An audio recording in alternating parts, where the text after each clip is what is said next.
Right. This is not what we saw at the conference. So where are we? Like, what's happening? So what we showed last night was one of our main story missions, right? And that's obviously a big tie to our main story, what's happening with Peter. But a big part of being the fantasy of being Spider-Man is to swing around New York City, and we're going to deliver that big time. We created our biggest open world we've ever made, and in between our missions, our main missions, you can do a bunch of different open world activities, crimes, collectibles, quests, everything, and really fulfill that Spider-Man experience. Wow. Yeah. How do you handle that transition between huge open world traversal, which is so crucial to the Spider-Man experience, and it's on a massive scale, but then transitioning from that into the combat, which is quite focused and close? Like, what challenges do you have to overcome in that transition there? It's really hard, but I'll let Ryan, because he's a lot smarter than me, answer it. Well, I don't know. It actually depends a lot on our animation team. Right. Like, our animation team does this so much for our transitions and missions, either getting into them or even just beats in the mission, right, between a combat setup and the next traversal challenge. So a lot of animation, a lot of design work goes into that too, making some of our levels designed so that you can load into them smoothly. Spider-Man, I mean, this is what I'm here for. Oh. Look at that. Traversal is so, I mean, how did you approach this? Because this is what everyone wants, isn't it? That experience of swinging through New York with Spider-Man. It's such an iconic and crucial facet of feeling like you're Spider-Man. Yeah, it was the first thing we started working on. Immediately once we got this project going, started working on traversal. We knew it had to be physics-based. It had to start with webs attaching to buildings. So that was super, super important. From there, it was just finding what felt right. Making sure that we were helping the player get around things and over things in a really fast and acrobatic way.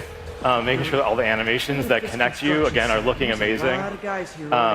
And yeah, it just took a ton of work to find all the different places and things that you wanted to do, like the fire escapes that Jacinda's team needed on the buildings. We didn't have those initially, right? It's just square buildings because it's a test level, right?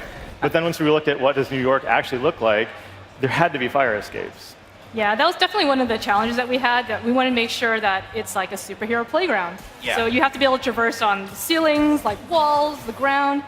So if you guys play a demo, you should definitely check it out, because every single square foot of New York City is traversable. Fantastic. And how did you strike that balance between first creating a New York that is authentic and looks like New York, but at the same time, I guess you've got to make it a place that is fun for Spider-Man to move around. So did you take any artistic liberties with certain places just to make them more fun to swing through? And For the most part, it's fairly accurate to what New York City would actually be. We actually did make some buildings a little bit taller, because you do need a certain amount of height to swing from a building. But because we actually have web attachments, like, for example, you can actually swing through Central Park, the trees are a little bit higher, and there's probably a lot more trees than you would expect. But that's how we made the city a little bit more easy to traverse. Awesome. What about bringing Spider-Man to life? Because even on the streets, the movements, we get a little bit of this, a little bit of a joke. Yeah, so when we started working on this project, one thing we talked about was we wanted, New York is a character for us, right? It's its own character, and part of that is how lively it is. We want to have a lot of cars, a lot of vehicles, a lot of people, but it'd be weird if he just didn't interact with them. So, he can, instead of punching them, he'll like salute or wave, and then some characters you can actually interact with, like we can do high fives, we can take a little selfie with them and everything. So, yeah, I mean, we want it to be even though he swings a lot, there are going to be players who are going to go down the ground, and we want to have opportunities where you can interact with the NPCs. They'll also run away if there's a crime nearby. They'll sometimes clap and be happy when you succeed. It's just one of those things that's, like I said, New York was really important for us to get right. Not only just the look and the feel, but also just how alive it is. Yeah. I mean, this is just fantastic. It's like, this is what everyone's wanted. Rob hasn't stopped talking about, this is what I've always wanted. I just want to swing around. But now I'm like, maybe I just want to be on the ground. It's been a dream project for a lot of us in Insomniac. So to see it, I just want to grab a controller and play it when it's awesome. So do I, quite frankly. Yeah, it's just this screen is pretty amazing. We are saying it is being played live at the moment. It's just, we just wanted you guys to be able to tell us all about the game instead. Yeah, it's I mean, and this is, like I said, one thing about this is so Adam just completed what we call a fist base, there's a bunch of these different Fisk installments out in the city, and as you complete these open world activities, you'll earn these tokens, and you can spend the tokens to customize your Spider-Man. We always want you to be the Spider-Man that you want to be, so you can unlock new suits, new suit powers, suit mods, new gadgets, and upgrade those along the way. So, can we get some examples? Sure. So you see the little icon in the top right-hand corner is called the Web Blossom. Yep. So that's actually a suit power that you can unlock. And do you remember in the first combat room from Raph, he does that big twirly thing and the webs go everywhere? Yeah. That's the Web Blossom. It's like a super move. Cool. And most of the suits actually come with a suit power, and you actually can mix and match them. So say if you like, our Noir suit, but you want Web Blossom, you can take that and place it on there, or, whatever the Iron Spider suit comes with, you could take that and place it on there. So can you change on the fly, or do you have to go to? You have to go to the menu to change it. But and then like for example, he has this web shooter attached. You can upgrade the web shooter to have more shots, faster reload, and then same thing for a bunch of our gadgets. And like look at that New York City. I was like, behold the power of the PS4. Yeah, I mean, right there. I mean, what was this? An applause from the audience. Good job. That is incredible. Yeah, it's by far the biggest game we've ever made, and yeah, that's still a guilty pleasure of mine because I like to just climb to the highest buildings and just do a swan dive. Yeah. Wow. It feels awesome. Yeah, so they're actually playing. The demo is actually only a very small portion of the playable area in the city. So we have multiple districts, and this is really basically one district with maybe a couple corners of others, but it's a massive world. And so how do you bring a massive world to life with activities then? Because, okay, swinging around is fun, but we want to do stuff in that world too.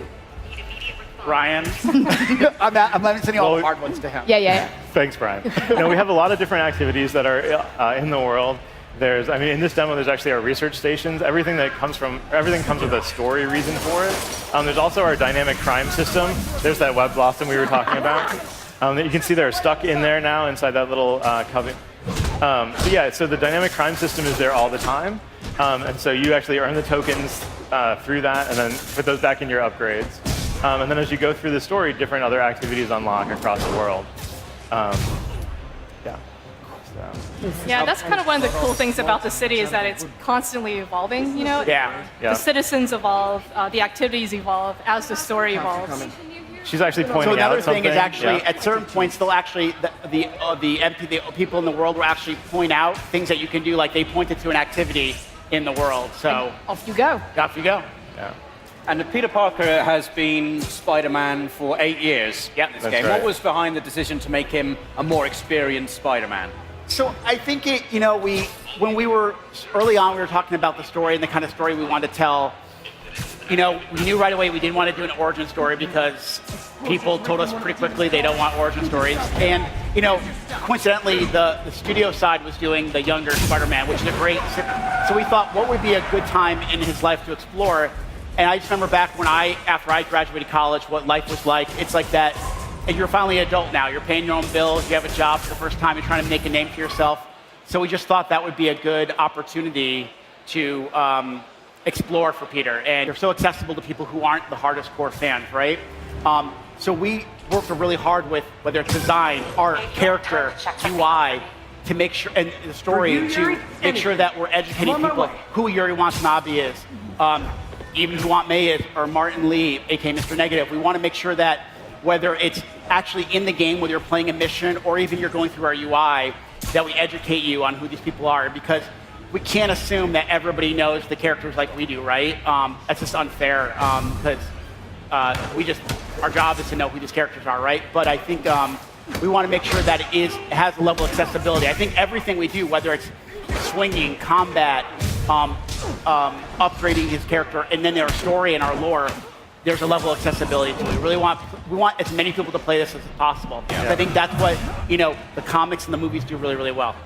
Yeah, and I was going to say too, in Marvel stories, first and foremost, all of the characters are human, right?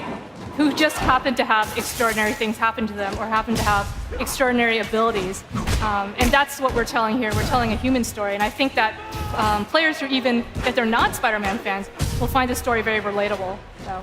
I mean, I totally agree. Like, I think that was the biggest thing we said.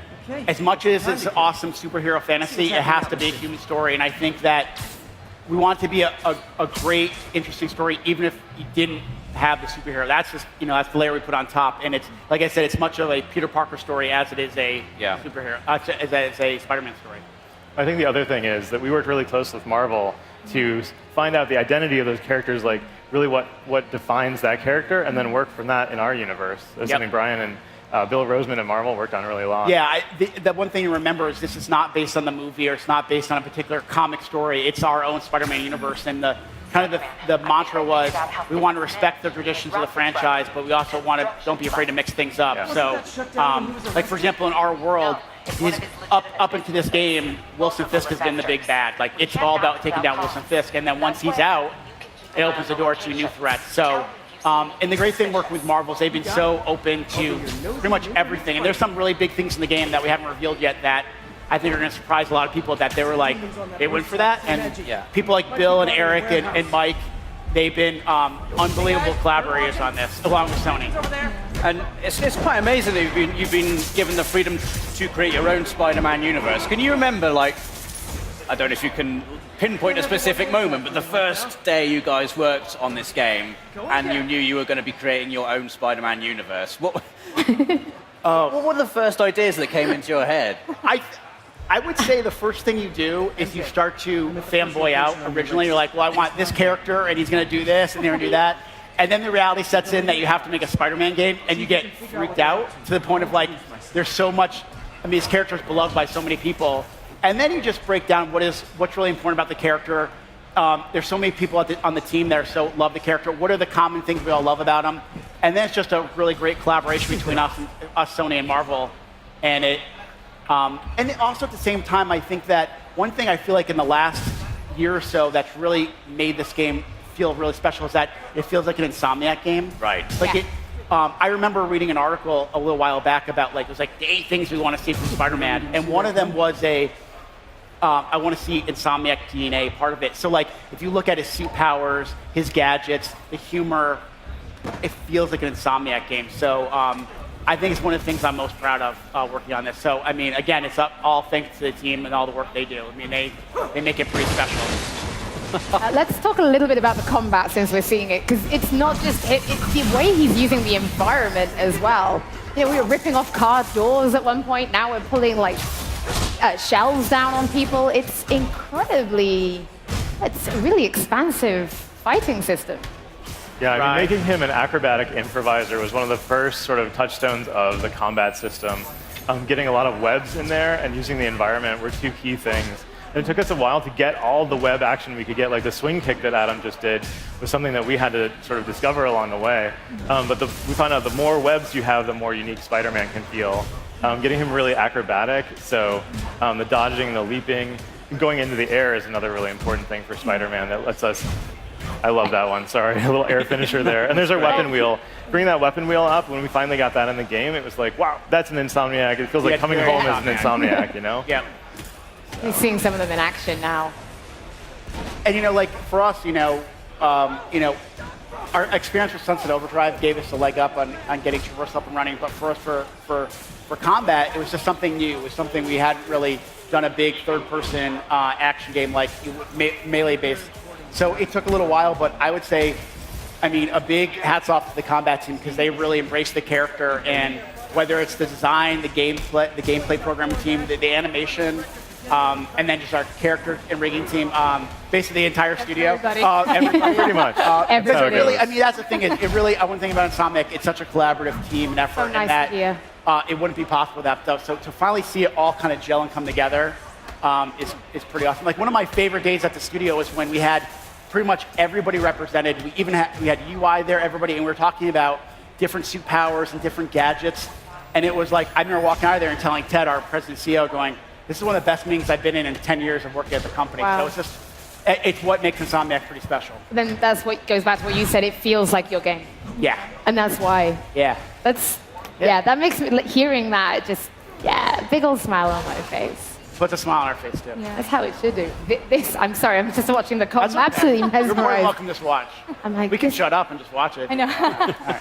Now, this has been absolutely incredible.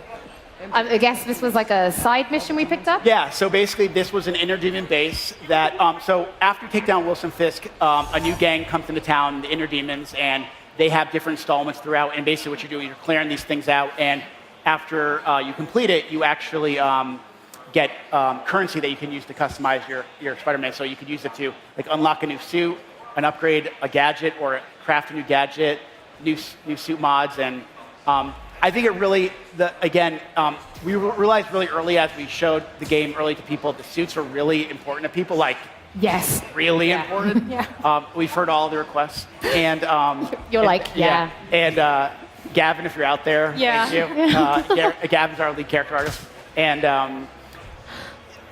having that that carrot to kind of customize your Spider-Man how you want him to. And the trait is that however you look in the like when you're playing, if you go to a cutscene, he's wearing that outfit. So That's what I like. Yeah. That's exactly Yeah, I was what going to say it was kind of funny because there's a lot of really big Spider-Man fans on the character team.